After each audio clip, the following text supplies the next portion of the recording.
বিধায়ক উন্নয়ন তহবিলের টাকায় সাংস্কৃতিক মঞ্চ নির্মাণের শিলান্যাস ঘিরে উত্তপ্ত হয়ে উঠল বাঁকুড়ার পাত্রসার। অনুষ্ঠান শেষে বিজেপি বিধায়ক এলাকা ছাড়তেই আচমকা তাণ্ডব চালানোর অভিযোগ উঠল একদল দুষ্কৃতীর বিরুদ্ধে। ভাঙচুর করা হয় চেয়ার, টেবিল, মাইক, টোটো ও বাদ্যযন্ত্র। ঘটনাকে কেন্দ্র করে শুরু হয়েছে রাজনৈতিক চাপানুতোড়।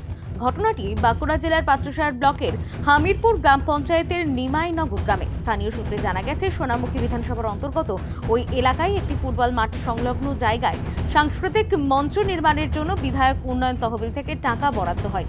সেই মঞ্চের শিলান্যাস উপলক্ষে আয়োজন করা হয় একটি অনুষ্ঠানের। উপস্থিত ছিলেন এলাকার বিজেপি বিধায়ক দিবাকর ঘরামি সহ স্থানীয় বাসিন্দারা।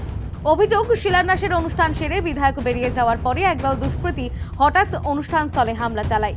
উপস্থিত কয়েকজনকে মারধর করা হয়, ভাঙচুর করা হয় চেয়ার, টেবিল, মাইক, টোটো এবং অনুষ্ঠান উপলক্ষে আনা বাদ্যযন্ত্র। বিধায়ক দিবাকর ঘরামির দাবি, গত 15 বছর এলাকায় তেমন উন্নয়ন হয়নি।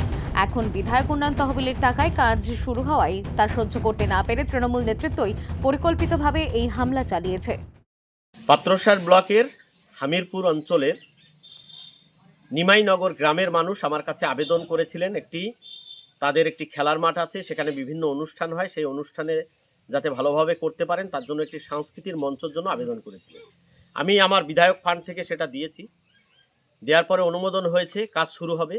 আজকে ওই গ্রামের মানুষ আমাকে আবেদন করেছিলেন যে আপনি একবার আসুন, ভিত পুজো করে দিয়ে যান, আমরা ভিত পুজো করব। তো গ্রামের মানুষ এত আনন্দিত, কারণ ওই মাঠের জন্য, ওই গ্রামের জন্য কেউ ভাবেনি এতদিন। এত আনন্দিত, তারা বাজনা করেছেন, মাইক করেছেন, পুরোহিতকে ডেকেছেন, পুজোর ব্যবস্থা করেছেন। তো আমি গিয়ে সেই সমস্ত পুজোতে অংশগ্রহণ করেছি এবং সেই ভিত পুজোতে অংশগ্রহণ করেছি। গ্রামের মানুষ আনন্দ উৎসবের পরিবেশ তৈরি করে সেখানে মিষ্টি বিতরণ করেছেন, আমিও সেটাতে অংশগ্রহণ করেছি।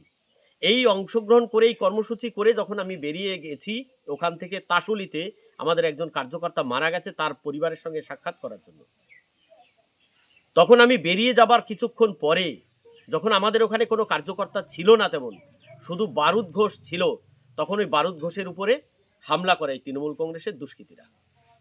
এবং কিছু না পেয়ে গরিব মানুষ যারা বাজনা বাজাতে গেছে তাদের সেই বাজনাগুলোকে ভেঙে দিয়েছে। গরিব মানুষ টোটো চালাচ্ছিল, সেই টোটোটাকে ভেঙে দিয়েছে, মাইক ভেঙে দিয়েছে। এই গরিব মানুষগুলোকে তৃণমূল একটা টাকা দিতে পারবে না, কিন্তু তারা তাদের বাজনাগুলোকে ভেঙে দিয়েছে। অভিযোগ অস্বীকার করে তৃণমূল বিষ্ণুপুর সাংগঠনিক জেলা সভাপতি সুব্রত দত্ত বলেন, এই ঘটনার সঙ্গে তৃণমূলের কোনো যোগ নেই। 4.5 বছর ধরে এলাকায় বিধায়ককে দেখতে পাননি স্থানীয়রা। ভোটের মুখে হঠাৎ করে কাজ করতে আসায় গ্রামবাসীদের ক্ষোভের বহিঃপ্রকাশ ঘটেছে।